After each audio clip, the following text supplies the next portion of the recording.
Hello, I'm Tino, president of the Carnegie Endowment for International Peace. Carnegie is about building closer ties between countries around the world using analysis, knowledge, ideas. To use all that to strive towards a world that's more peaceful, more connected, and more prosperous for future generations means attending to the biggest, most pressing challenges the world is facing right now. To us, that means being honest about the substantial positive changes in average human well being over the last 50 years in many ways, but also taking on the serious threats facing humanity right this moment. We continue to face shared challenges of global governance, nuclear insecurity, stark economic inequalities, great power conflict. But one issue that cuts across just about everything that I've mentioned is the climate crisis. The tipping points where rising temperatures as low as 1.5 degrees trigger a cascading set of disasters, that tipping point is in clear view. In fact, the best science seems to tell us that extreme consequences of climate change have already arrived. My home state of California is dealing with this, a record-breaking heat wave. Pakistan is reeling from debilitating floods. Droughts in Somalia are linked to an impending famine. What we see now is merely, sadly, a prelude to what could come next without sustained action to mitigate the damage our activities will do to the climate and to adapt to the increasingly unforgiving world we've already triggered. The climate crisis is also truly global. It's not just about California or the United States or the advanced industrialized world. No continent will escape unscathed in a complex set of issues that brings together economics, politics, justice, ecology, technological innovation, and national security. Every single community in the world will be affected. To help us probe this complexity and understand the choices before us, it's my pleasure to welcome David Wallace-Wells, author of the best-selling book, The Uninhabitable Earth, Life After Warming, and a writer at the New York Times. David Wallace-Wells has told the story of the threat, as well as almost anyone in the planet, with careful attention to the evidence about the impact of climate change, to the science, but also to the many ways that our lives are being affected around the world. Prior to joining the Times, David was deputy editor of New York Magazine, where he wrote agenda-setting essays on the dangers and complexities of global warming and on such topics as the movement for climate reparations, the staggering toll of air pollution, and the implications of the worsening wildfire season in the West for populations already normalizing climate disaster.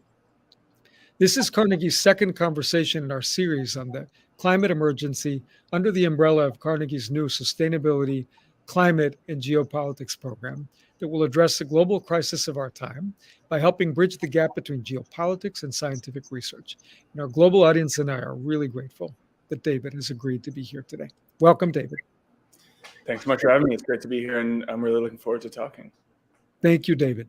What really struck me when I picked up your book and worked through it is how you found a way of communicating a huge amount of information and data about the ecosystem, about industrial activity, about economics, about politics, about endangered species, about health, to a very general audience. So let me start with a question of what the public needs to know about climate change right now, from your perspective. Well, I'd say a couple of things. The first, which is a main theme in my book, is just how fast it's happening, which is to say, both how fast we are changing the environment in which we are living and how fast the impacts of those changes are already being visited upon us. So, as I write in the book, like we often think about climate change as the carbon emissions as a story of centuries going back to the Industrial Revolution in England. But in fact, more than half of all the emissions that have ever been produced from the burning of fossil fuels have come in the last 25 years, and a quarter of them have come since 2008. So, it's like when Joe Biden was elected vice president, we've done 1/4 of all the damage ever done in the history of humanity since then.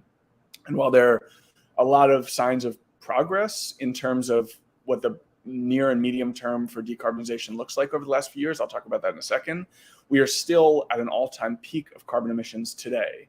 We're going to see a record set this year, probably a record set next year, and probably a record set the year after that, which means however much we think we're on this roller coaster of decarbonization, which to a certain extent we are also doing more damage today than we've done in any previous year in all of human history. We're going to do more damage next year than this year, and likely more damage the year after that, the next year.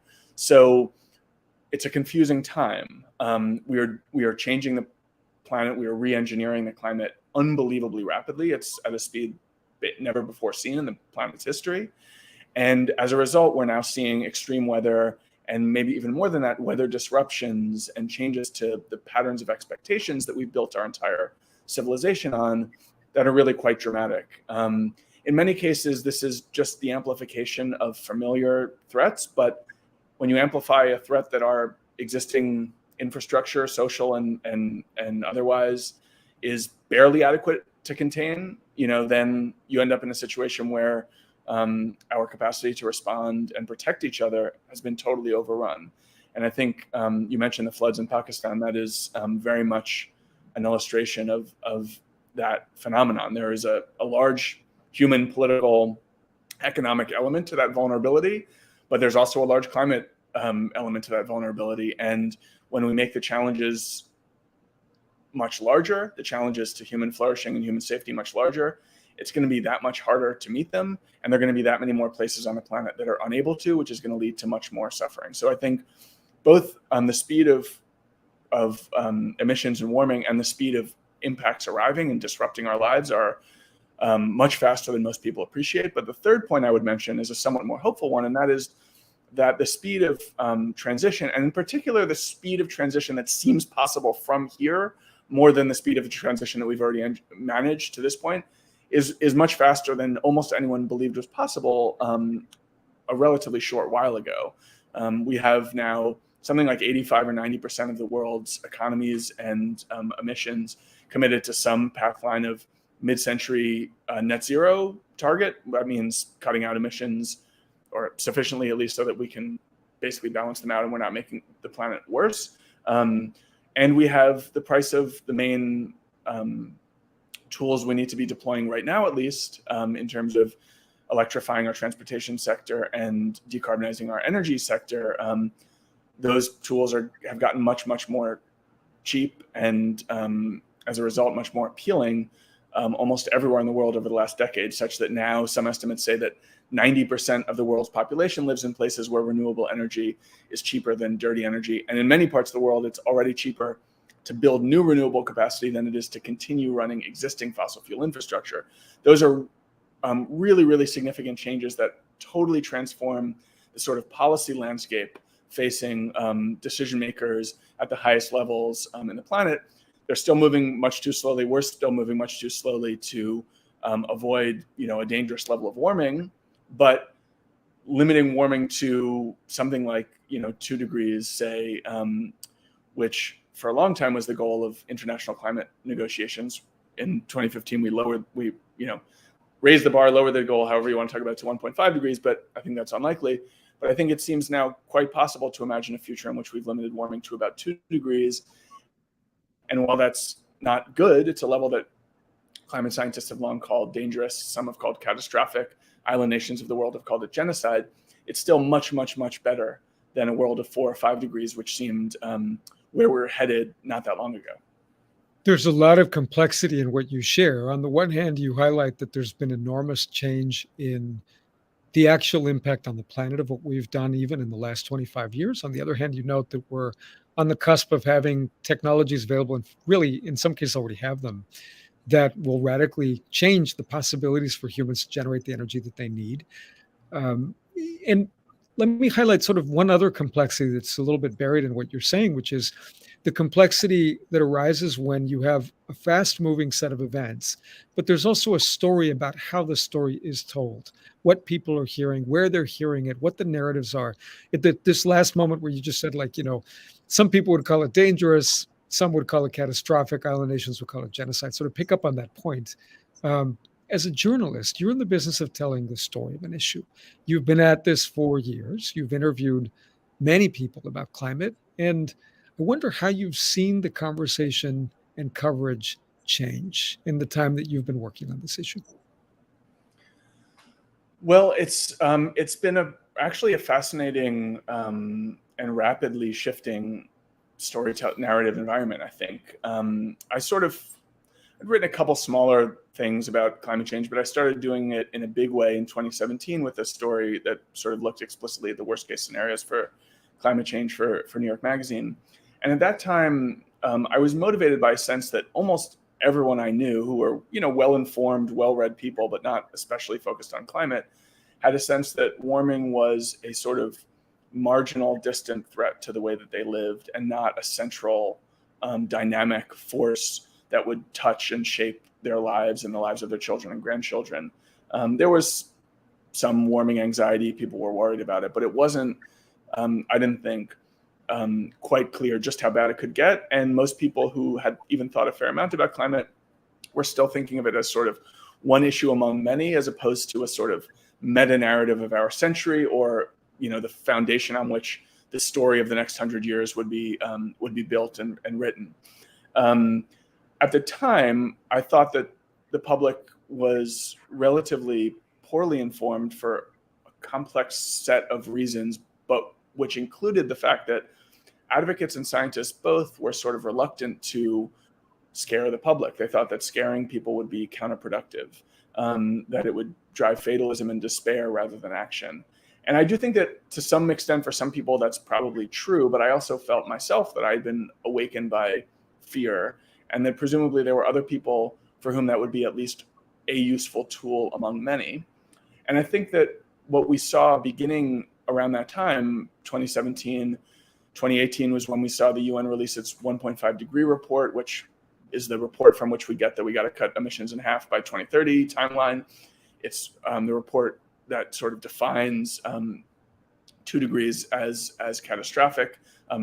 That language had been used before, but that sort of formalized it. We saw the rise of Greta Thunberg around that time. She had just started striking in September of 2018, the launch of Extinction Rebellion, Sunrise Movement in the US, the election of AOC to Congress. And so we began to see like a real shift in the rhetorical strategy of people talking about climate, from basically cautious, technocratic language, which hinted at some of the risks but treated them as unlikely and emphasized the sort of optimistic end of the spectrum, to a much more heterogeneous mix of voices, including many people who are much, much more, were raising the alarm much more loudly. And I think that has had a really positive effect on the world's attention. I think that at the level of the average citizen, but also all the way up to the level of the real global policymaker, climate change is a much higher priority now and seems to be narratively a much bigger deal than it did a few years ago. It's helped bring an end to the age of climate denial, although the rise of or growth of extreme weather in the interim has also played a role there. But it's also given rise to a fair amount of, as the scientists and advocates worried a few years ago, it's given rise to a fair amount of fatalism and doom. And there are plenty of people now who believe that some quite catastrophic warming scenarios are inevitable. I don't entirely trust a lot of the polling on this question, because really different polls find radically different things. And you see things like 40% of the American public thinks that the human race could be extinct by the year 2100, while at the same time only 1% of them want to prioritize climate action in their politics. That just doesn't make sense to me. But nevertheless, I think we're seeing a growing worry that climate change could get sort of irredeemably, irreversibly bad. And I think that is to some extent legitimate and good and productive, because those risks are real, although we don't have such a clear sense of how large or how small they are. They're real to some extent. But I worry a little bit about what that means for how we think about a future that is sub-catastrophic, sub-apocalyptic, but still quite bad. Say a world of 2.5 degrees or even 2 degrees. And whether our focus on, and I say this as it's a form of self-flagellation, given that I've written a lot about apocalyptic scenarios, I worry that some of the growing awareness of those possibilities has hardened us to the difficulties of lower temperature scenarios, and may allow us to define warming thresholds that we would have once considered totally unacceptable, in fact, signs of our success in fighting this story. And I think that I worry about that in part because another narrative thread that I've been following throughout this time is our incredible capacity for normalization, where climate impacts that 5, 10, certainly 50 years ago would have been generational impacts are still significant today. And we see their costs, the wildfires, the floods, hurricanes, but they also feel almost like background noise to our everyday lives in ways that if we had been focusing on them 5 or 10 years ago, we would have wanted to say, no, we cannot let that become just marginal. It has to occupy the center of our moral imaginations. And I worry about how all those threads come together, allowing us to decarbonize quickly enough to avoid truly catastrophic apocalyptic futures, but not quickly enough to avoid dangerous climate change that will make life quite jagged in many parts of the world, and will allow those of us with the resources theoretically to do something about it to define that suffering as not just acceptable, but maybe even normal in a way that may bind our hands to really intervening and making those lives, to the extent that we can help them and change them, a little bit better in the face of warming that is ultimately our responsibility. You put your finger on something that is not only about the path of climate and its impact on the world, but the geography of the human mind in a sense, which is to say, if I think about the lessons of the pandemic, and there are many, there's a two-edged quality to the capacity of human beings to adapt. This is part of what I hear in what you're saying. On the one hand, we adapted through much of the pandemic to stark changes in human well-being and life, day-to-day life, that would have been incredibly difficult to imagine 3 years ago, 4 years ago. On the other hand, we also adapted in many ways to staggering degree of tragedy that would have been almost unimaginable to sort of accept. And it's not to say we've all accepted it, not to say that everybody has responded in a perfect way. It's hard to even define what a perfect response is in that context, which in some ways is less complicated than climate. But I note the irony here about the capacity for human adaptation in the climate context, right? Because part of what I hear you saying is it is possible for human societies to adapt to what they would need to do to avoid even the sub-catastrophic scenarios right now. But it is also incredibly possible for people to adapt to that sub-catastrophe and maybe even catastrophe in a way that limits us from the urgency and ultimately the degree of change that is needed. I find that very ironic, and it just is a perfect segue to just exploring a bit more what you see as the biggest barriers to progress here. And let me put it in a specific context, but it's a broader question. But let's just start with the impact of the Ukraine crisis, which again highlights this two-edged quality to the capacity of human adaptation to play out here. On the one hand, Europe is facing massive disruption in its energy supplies. The world is facing disruption in food supplies. The world is getting a wake-up call with respect to what it means to have a geopolitical dependence for energy commodities in a country that has a set of objectives that are really run counter to what many responsible countries think is appropriate. And yet it seems like, if you would have written maybe a year and a half ago about what a benign response to this disruption might be, it's hard to imagine we're sort of where we want to be. Maybe there's been some change in Europe, perhaps, and in the world, but in other ways, one fossil fuel's been substituted for another. So I wonder what you make of that, and ultimately, you think the Ukraine crisis is telling us about the barriers to more fundamental change to deal with the climate crisis. Well, I would actually start just to note something about the pandemic as a background to all of it, which is to say, I think you're absolutely right. The pandemic teaches us a lot of different and often contradictory lessons about human resilience and adaptation. But I think it's really important to remember that the world utterly changed in the space of weeks in the late winter and early spring of 2020. Now, again, we don't know necessarily that response was exactly what we should have done in retrospect. Probably there were some mistakes and some overstepping there. But literally within weeks of the first deaths in China, and certainly within weeks of the first deaths outside of China, we saw like billions of people around the world suspend their lives out of concern for themselves and those around them. And that is, really, I think, an underappreciated phenomenon of the pandemic that, we didn't end up wanting to do that forever. We responded in part by normalizing, as you say, but there was at first an impulse that everything was on the table. Any response was possible. And in fact, the world's population pretty unanimously supported aggressive rather than weaker response at the outset. That commitment loosened over time as we got more familiar with the threat of the virus, unfortunately. And I think that climate change may tell us that story too. But I do think that we're dealing with a number of crises at the moment. There's some call it a polycrisis or permacrisis, in which you can sort of pick and choose what lesson you want to draw, even though many of the lessons are totally contradictory. So thinking about the war in Ukraine in particular, I think in the long run, this will accelerate the energy transition. I think that, as you say, we are learning how unfortunate and problematic it is to be dependent on nefarious geopolitical actors for our energy.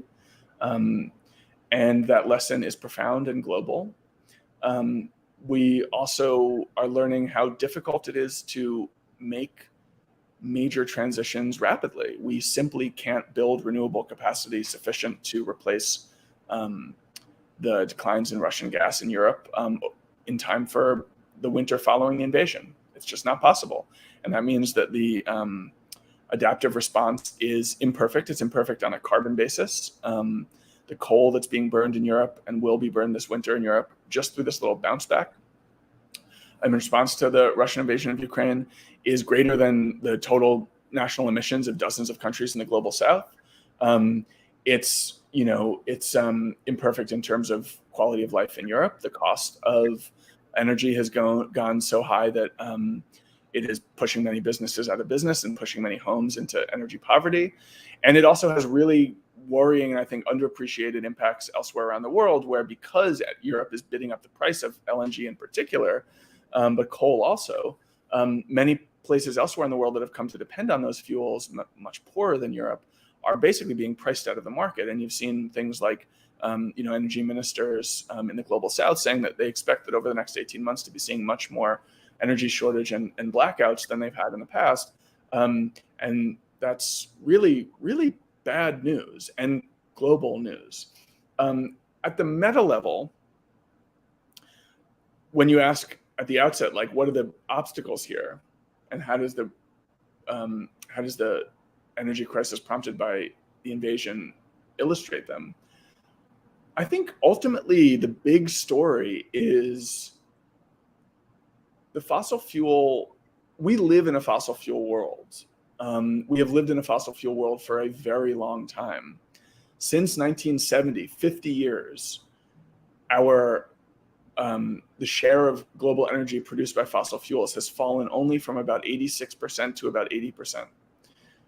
80% of the world's energy is now being produced by fossil fuels. That is an awful large amount.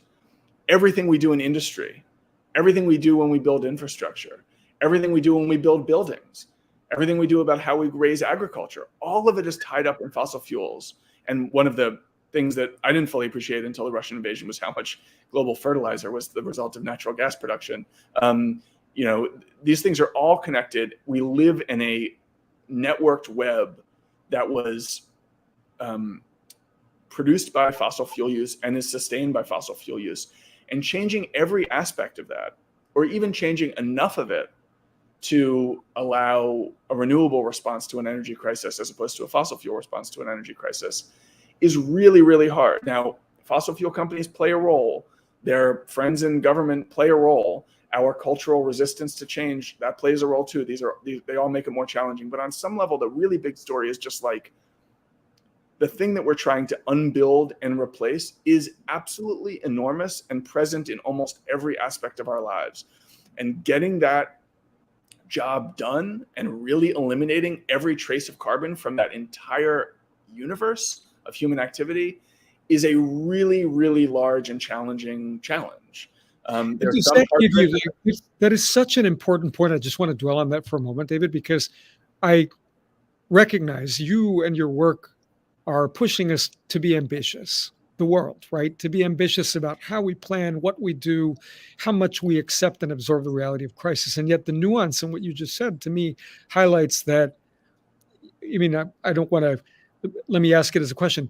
Do you feel some empathy for the German policymakers, for example, then, who are grappling with this incredible disruption? And of course, one could say, well, maybe 20 years ago, they should have had a different policy response, but then they're they're facing the reality of the implications of a democratic system, grappling with that disruption and these fossil fuels that then play a backstop role. And it doesn't take away at all from your point about how even that bump in coal production equals the emissions of some countries in the global south. But I just wonder sort of what is the right way then to think about policymakers, people in the private sector who are trying to grapple, investors who are trying to take the climate crisis seriously and then grapple with the point you just made about the extent of our dependence on fossil fuels right now.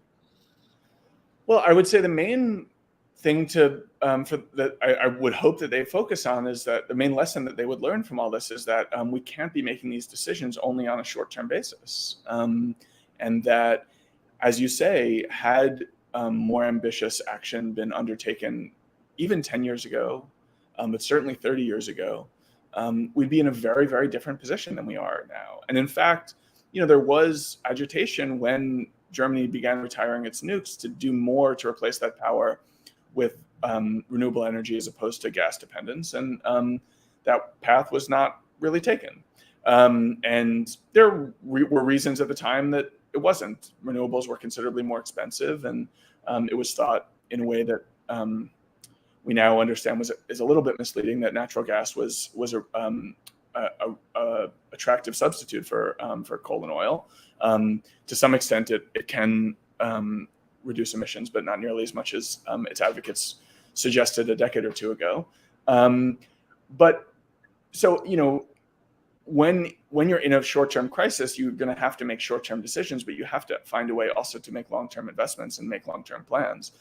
And, the thing that really worries me about the European response to this invasion and the energy crisis that it kicked off is actually not the coal rebound. I think that that's basically will be quickly reversible. It's that we're building out new fossil infrastructure.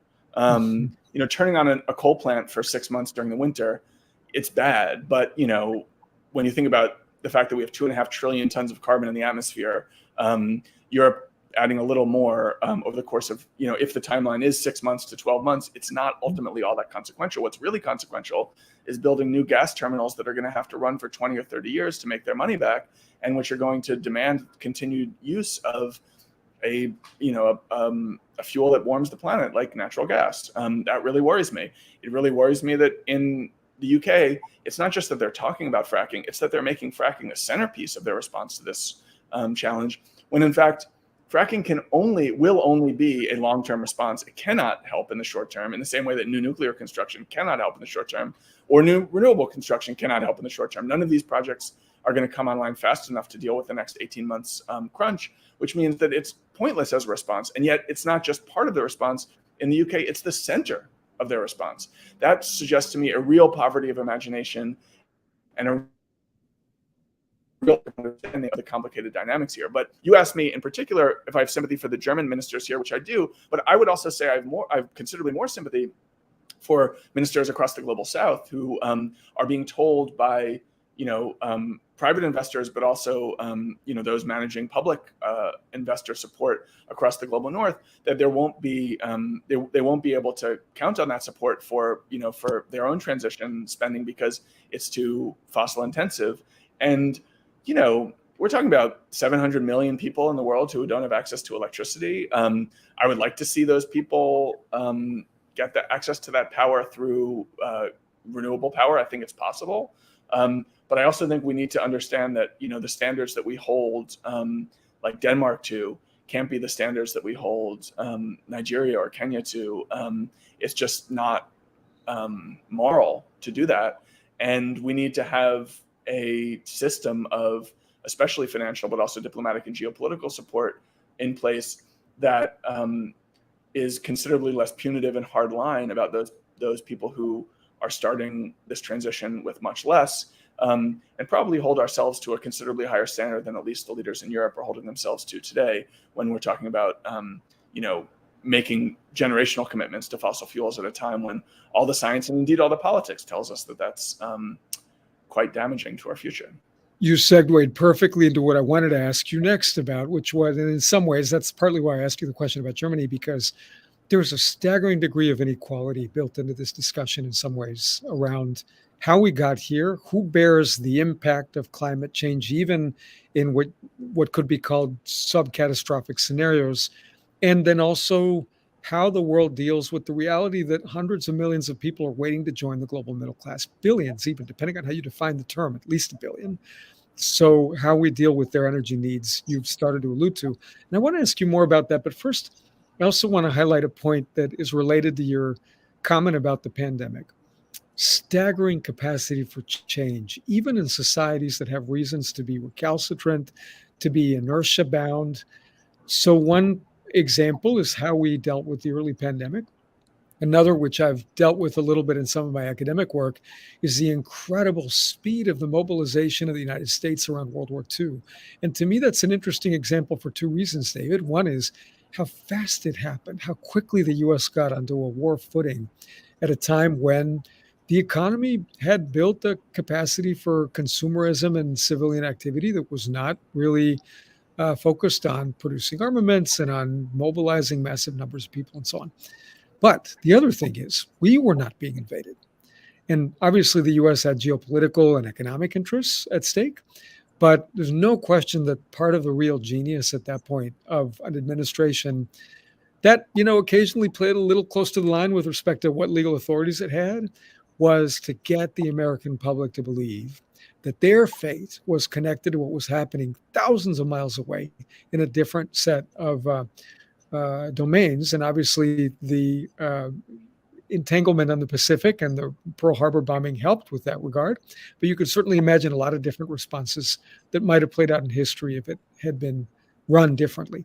So I just note that capacity is there. And the question, which even William James posed 100 years ago or more about the moral equivalent of war, is when and how can a country maybe activate that energy, that determination, that capacity for enlightened long-term thinking, short of a more traditional war. So there's that lurks in the background. But now, with that as background, just reflect with me a little bit about the kind of global attention to the inequality piece that you think will be necessary, and how you can imagine motivating the various publics that need to get on board in order to get countries ranging from the Europeans to the advanced industrialized countries in Asia to the US to really engage with the global South in a way that will make this viable.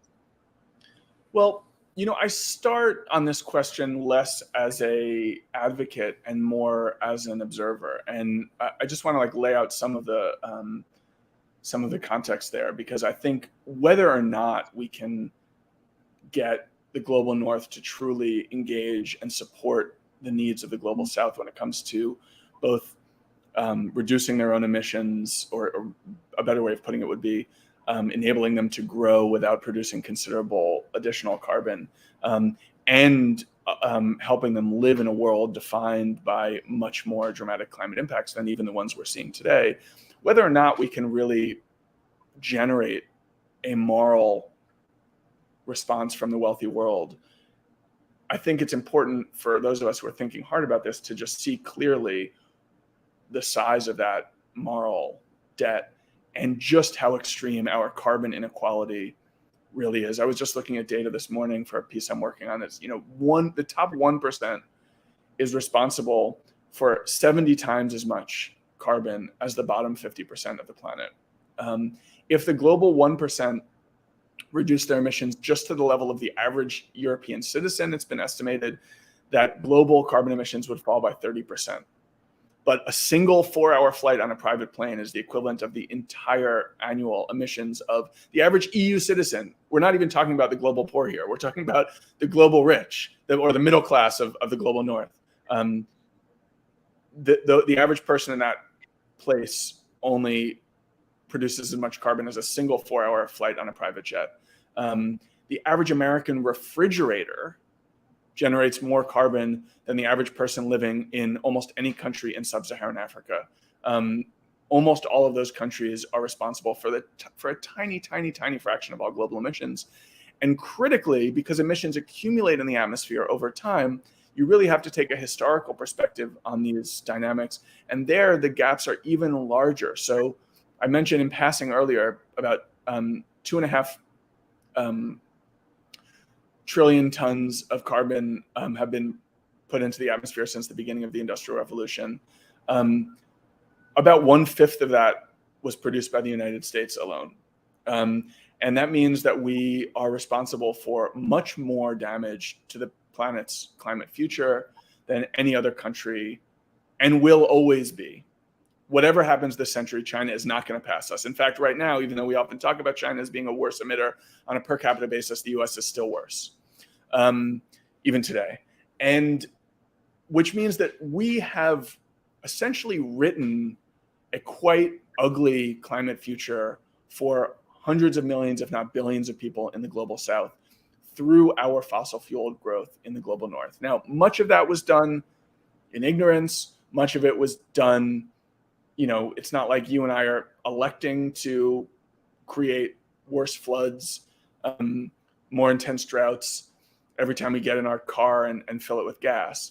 But functionally, we are the beneficiaries of an economic system built on that power, which has impacted those living elsewhere in the world dramatically already. Now, estimates of this vary quite considerably, but one that I come back to again and again, and which is highlighted in the sort of gold standard UN IPCC reports, which are basically, they're like kind of like double peer reviewed. They only include stuff that not only got published in the best journals, but then was approved again by the world scientists a second time. So it's in certain ways quite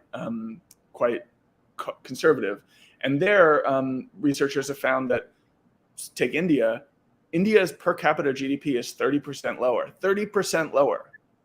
than it would be in the absence of climate change today. That means that's 1.1 billion Indians who would be 30% richer on average if it weren't for warming. And globally, the same researchers estimate that inequality is 25% worse than it would be without climate change. So the gaps here are enormous, both in terms of responsibility and in terms of impact. What that means going forward is, I think, we have to be much more focused on our relative contributions to the problem as individuals and as nations. And we need to endeavor to build a system of response that takes seriously that causal dynamic and that system of responsibility. Now, what exactly that entails and at what scale is very much up for debate. And personally, I'm not hopeful that we're going to engineer a system that is adequate to the responsibility that the global north should have. But, we want to set the standards there so that when we fail to meet them, we're still relatively far above our baseline today's situation, where we are doing very, very little to support people living elsewhere on the planet in their fight against climate change and their need to decarbonize. So in 2009 and then again in 2015, the wealthy nations of the global north committed to spending $100 billion in what's called climate finance to help the poor nations of the world develop and adapt. Most of that money has come in form of loans rather than grants, which means it has to be paid back. Many of these countries are already in incredible debt, in part because of climate impacts. And we haven't met the $100 billion goal yet. In the last climate conference last fall, many diplomats from the global south were calling for elevating that target to 500 billion, 700 billion, even some of them were saying a number above $1 trillion a year. And we're still below 100 billion, and it's mostly coming in the form of loans. So we are really, really failing our obligations here. And when I say obligations, I mean, if we were considering this as a experiment in moral philosophy, what we should be expected to do to right the wrongs of the last couple of centuries and try to do what we could to address the damages that are already being imposed on those with the least, who are tragically also suffering the most. That is a really, really large ask. And as I say, I'm not hopeful that we'll get there, but the more people talk about it, people like you and me, but also diplomats at climate conferences who are talking more and more about it, the higher the priority will be at a global level. And I think ultimately the bigger the commitment will prove to be. Insufficient, but still much, much better than we'd be if we treated it as a secondary or marginal aspect of the climate debate. Because I think ultimately, as much as we think of this as a carbon challenge and an energy challenge and transportation challenge, it is that. But I think ultimately it may be more illuminating to think about climate change as a story of global injustice, which maps onto existing injustices and demands the same kind of reparative response as those other injustices do. David, there are so many ironies in our conversation. I'll highlight yet another one here, which is there is almost no question that, I sense a degree of pessimism coming in a way from you. I feel it too, to some degree, around the difficulty of mobilizing populations in advanced industrialized countries to take seriously, fully, the needs of people who are in these island nations or in India. I think the figure you cited is really staggering, and I know the science a little bit behind it.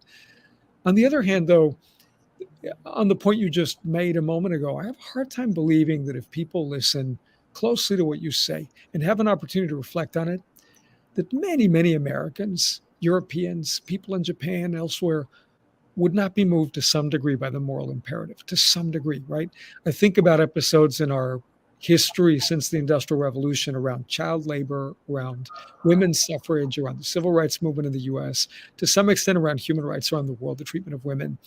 And none of those episodes ultimately got activated with a purely technocratic dialogue, with a dialogue about the dollars and cents benefit economically to a population. So I note that because I think I sense in your work a real effort to weave together the science and the data with something that really sounds almost in the key of a moral imperative. And again, there's probably room for pessimism and optimism, and there's a lot of work in figuring out what those mechanisms should be, where the money should be targeted, how to tell the story about geopolitics and financial interests without neglecting that possibility of having a moral conversation too. I wonder what your reflections are on that. Well, one thing I would say is actually, I think it's useful to remember that one way that we can help as people, as countries of the global north, is to move more quickly on our own paths of decarbonization, which are not in the way that they were conceived a decade or a generation ago, an economic burden to us. They are actually an economic opportunity for us, especially if managed properly.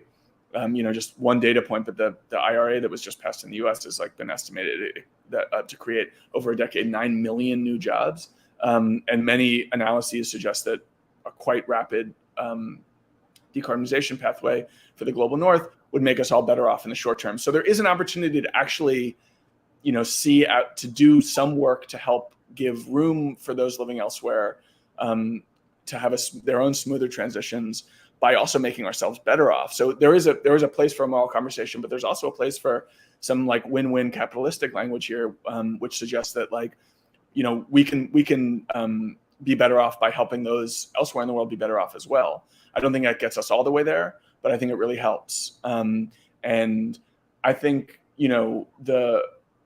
the new economic logic of decarbonization is really powerful on other related points, namely that the benefits are local, they are in the short term, and they don't depend necessarily on the decarbonization of other countries or other places, in part because we know now much more clearly that the public health benefits of cutting fossil fuels are so large that they actually kind of dwarf the climate benefits of decarbonizing. And as a result, all of the game theory complexities of the project of a green transition, which seem to sort of freeze policymakers in place for a generation, all of those dilemmas are actually solved by this new logic. I don't want to make the case for decarbonization just on the basis of self-interest, because I think there are all these enormous moral aspects to the imperative, as you say.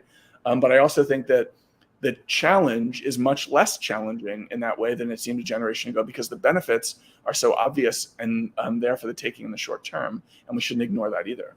Which is a perfect segue into some questions from the audience. There were a couple of nice questions, which I'm going to wrap into, my own version of it. There's some about how to deal with a volatile economy and extreme weather events, and yet still stay on the long-term path towards these decisions that are going to ultimately pay off, sometimes not in 5 years, but in 20 years. There's a question about what will most reduce emissions in advanced industrialized countries. So, as a way of doing a thought experiment to get you to think about those questions, I want you to imagine the world 20 years from now. And you're giving a speech and you're telling the story of how we got to a fairly benign outcome. And I take your point about how one of the real difficulties here is like, where do we declare victory? How do we retain honesty about the real damage we've already done to the planet on almost under any scenario, and yet still give ourselves some credit for averting worse? But if you imagine a scenario where warming has been kept to say 1.8, 1.9 degrees, 2 degrees, and you're explaining how we did it, and in particular, what crucial political, economic, and technological developments had to occur between 2022 and 2030. What would you say when you're telling that story? The world did X, Y, and Z, and that's why we're here.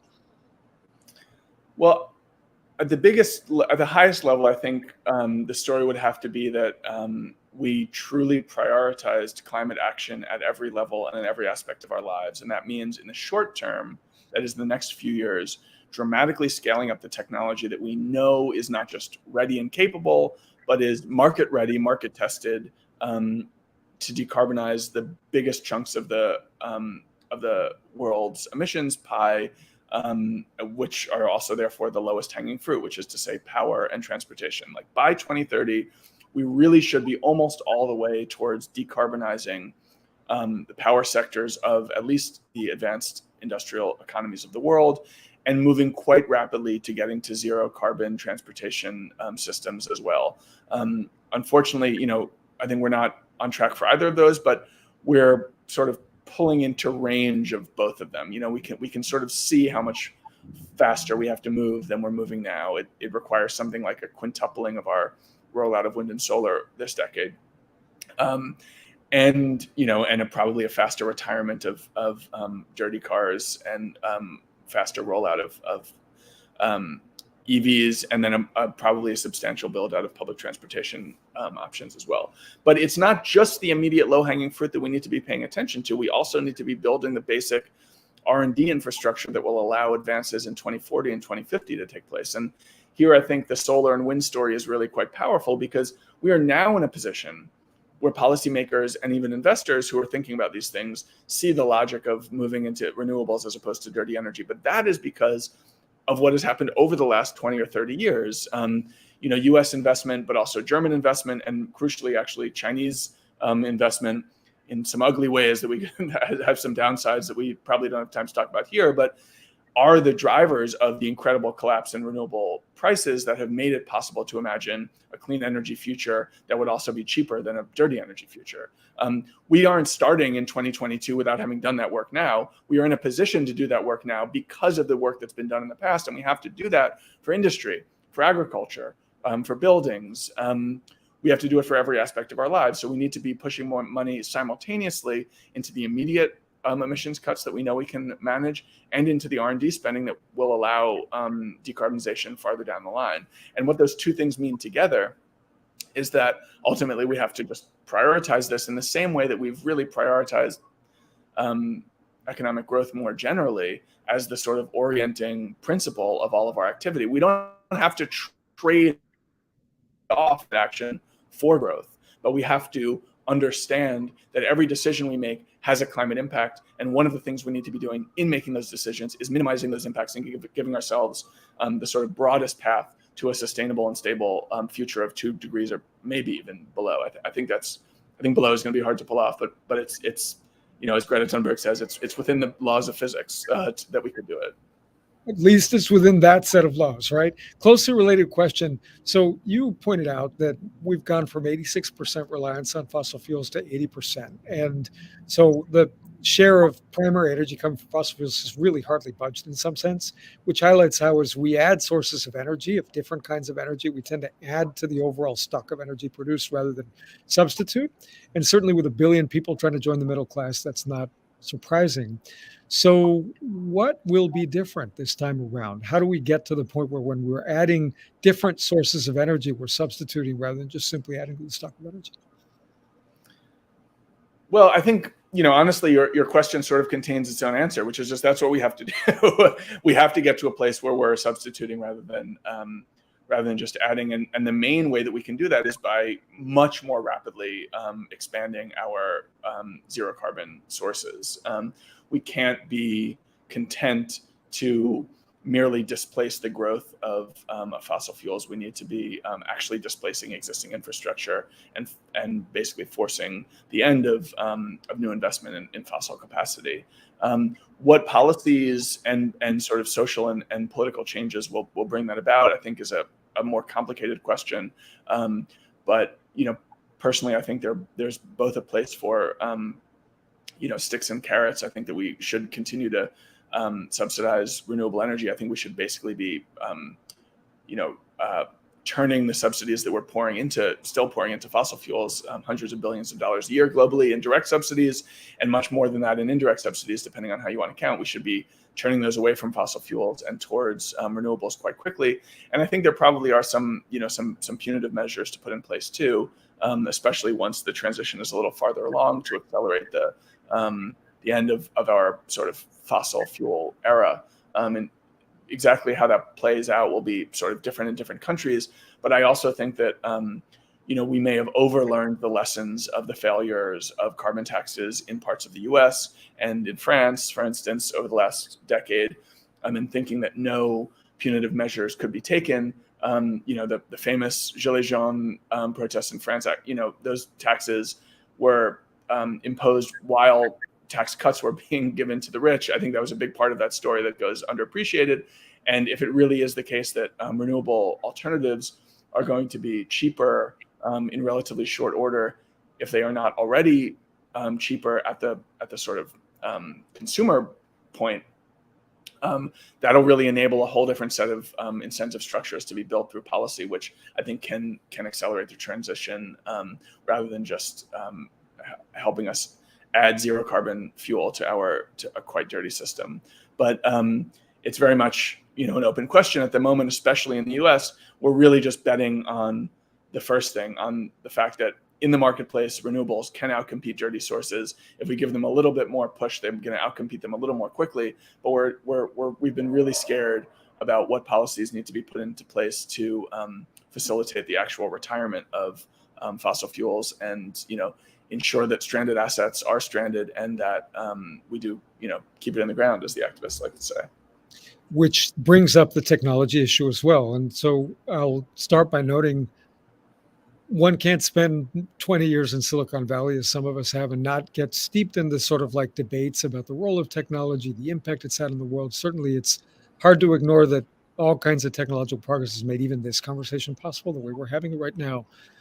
But it's really striking to me how polarizing, even among people who are deeply concerned about the climate crisis, the discussion about technology can be. So I'll give you two examples, just give you a chance to react. One is any discussion about carbon capture and sequestration, sucking carbon out of the atmosphere, which, if I look at the IPCC data, it's hard to see any scenario that gets us to 1.8, 1.7 degrees warming that doesn't involve a ton of that activity.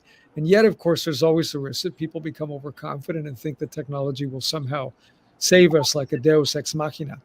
And then there's a question of geoengineering, of course, which is about as controversial as anything that I've encountered in the climate space. And, you see different kinds of positions here about what needs to be on the table as we go through these crucial next 10 to 20 years. What do you think? Well, I would say on carbon capture, I see that polarization diminishing. Even over the years that I've been spending on this. I see it working in parallel with a similar phenomenon around nuclear. And in general, I see it as part of a bigger story in which the environmental left sort of gives way to a new generation of the climate left, which prioritizes emissions cutting more than the preservation of the natural world. Now, that transition, even in the activist sphere, is a little bit bumpy. It's imperfect. There's still plenty of people who are opposing, transmission pipelines, even for renewable energy on environmental grounds, and that's a challenge. But I see the trends very much moving towards consensus that almost anything that reduces emissions is worthwhile. Now, the question ultimately then is the thing being proposed going to reduce emissions or not? And I think that the sort of resistance to some forms of carbon capture have some really legitimate, valid questions about that. Whether most of the projects that have been built to this point have failed to hit their targets. There's some reasons to think that's a sort of a matter of technological innovation and also market structure, and that the next generation of projects will be much better. Personally, I am hopeful about that, but I don't think it's unreasonable to try to hold those projects to a high standard and really ask hard questions about how feasible they are, and how much carbon emissions cuts we're really going to get out of them.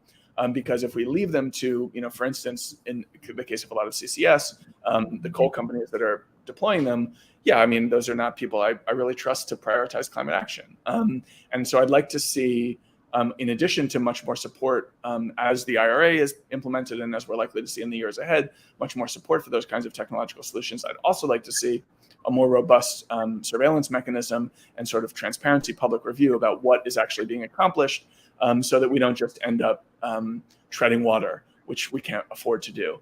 On geoengineering, I'm more broadly skeptical. It seems to me like we're heading in the direction which I would support, which is that we're going to stop treating research into what it would mean as taboo, without yet really moving anywhere close to actual implementation. My own view is that research is likely to reveal that the costs of geoengineering, which listeners, viewers know, is generally, I think what we're talking about is mostly solar radiation management, which is finding ways to basically dim the sun's warming potential on the planet to counteract the effect of our own carbon pollution.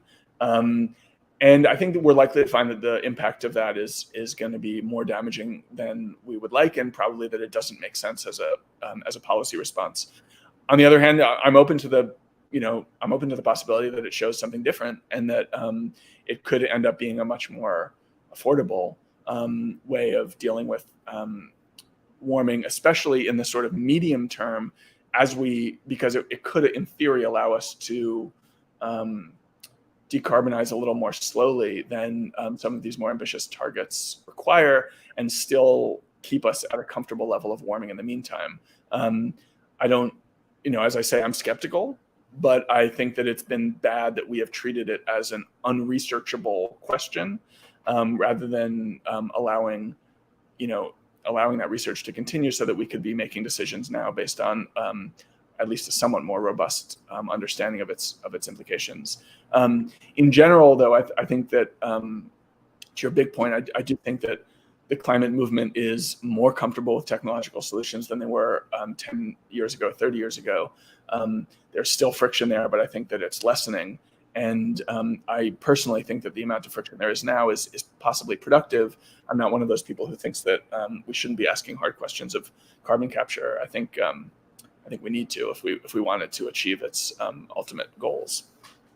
David, I'll give you a brief closing question, which is meant to encourage you to address yourself to two of our audiences: global policymakers, particularly diplomats, as well as philanthropy. And in both cases, you've got sectors that deal with all kinds of global challenges, but this is one of them, and it's hugely important.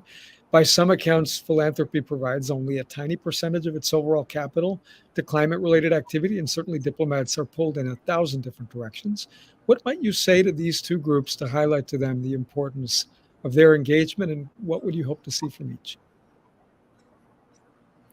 Well, the framing that I would suggest is one that I sort of briefly touched on earlier, which is that, just at 1.2 degrees of warming, which is about where we are now, the world is already outside the envelope of temperatures that enclose all of human history, which means that everything that we've ever built as a civilization is the result of climate conditions that are no longer present. So we are already today living on a different planet with different climate conditions, and yet we are trying to navigate that present with the same infrastructure, same political institutions, and same dynamics of charitable giving and geopolitics that were developed under very different climate conditions, under much more stable climate conditions.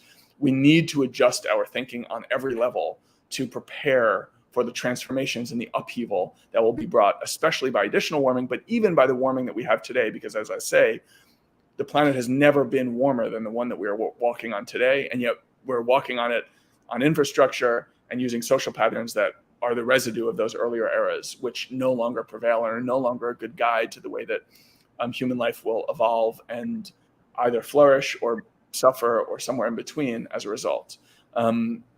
More concretely, what that means, I think, is that we think both as philanthropists and as diplomats, as all of our undertakings are unfolding under the umbrella of climate change, or against the backdrop of climate change, or on the stage of climate change. Now, climate is not the full story here.